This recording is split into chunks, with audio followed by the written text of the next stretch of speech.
वाटेल तसे निर्णय घ्यायला सुरुवात झाली की मग आपण अनेक संकटांना आपोआपच आमंत्रण देतो. पण सुप्रीम कोर्टाने सांगितलं की मराठा समाज हा सामाजिकदृष्ट्या मागास नाही म्हणून तो ओबीसी मध्ये घेता येत नाही.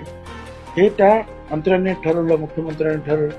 हा त्यांचा शहाणपणा आहे, चांगुलपणा आहे. बंजारा समाजाच्या म्हटलं की बंजारा एकच आहे आणि परत आदिवासी आता समुदाय सांगते की एसटी मध्ये कुठल्या परिस्थिती घेऊन देणार नाही. कॉम्प्लिकेशन्स ओबीसी नेत्यांच्या माध्यमातून होते.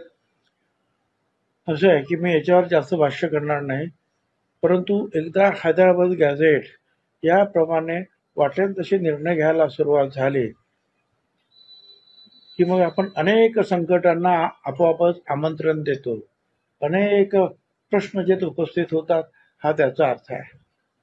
आतापर्यंत अनेक लोक जे आहेत अधिकारी निर्माण झाले, मंत्री, मुख्यमंत्री निर्माण, सगळे निर्माण झाले.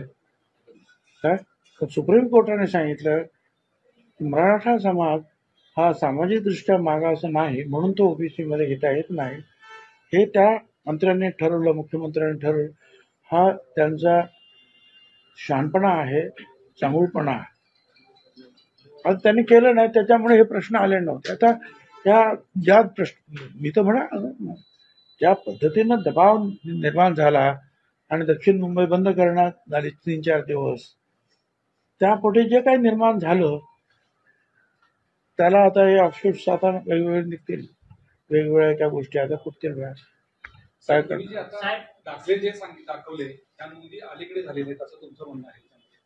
त्या कमिटीच्या दबावामुळे भ्रष्ट मार्गाने झाले असतील किंवा अन्य मार्गात तुम्ही म्हणताय की या दाखल्यांच्या किंवा नोंदींच्या तपासणीसाठी दुसरी कमिटी द्या, तर ही कितपत पारदर्शक पद्धतीने करत असं वाटतं? तुमची सरकारी यंत्रणा एकूण कशा पद्धतीने काम करते या संदर्भात तुम्ही काही मुख्यमंत्र्यांच्या निर्देशनात आणून दिले? आता आमची ही समिती जी आहे ना, ही मंत्रिमंडळ समितीच आहे आणि याचा सगळा रिपोर्ट हा मुख्यमंत्र्यांकडे जाणार आणि काय आमचं समितीचं म्हणणं आहे ते सुद्धा त्यांच्यासमोर मांडणार. सर, भाजपचा डीएनए ओबीसी आहे असं सातत्यानं प्रधानमंत्री किंवा मुख्यमंत्री बोलत असतात. याच भाजपच्या डीएनएला दुखावण्याचं काम भाजप करते. ते त्यांना विचार, माझ्या मला विचारतोय प्रश्न कुणाला विचारतो बाबा तुम्ही? परंतु ओबीसी तुम्ही सांगता प्रश्न त्यांचा, त्यांना प्रश्न विचारा, मला काय प्रश्न? ओबीसीचं तुम्ही नेतृत्व करताय.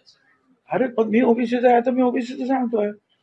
आता कुणाला काय वाटतं आणि कोणाला काय वाटतं आणि कुणाचं नुकसान आहे, फायदा आहे, काय आहे, कोण काय म्हणतं ते त्यांना तुम्ही विचारणं, मला काय माहिती आहे. एवढं काय की आमचं नुकसान होत आहे, ओबीसी समाजाचं नुकसान होत आहे, एवढं मी निश्चित म्हणून बोलतो.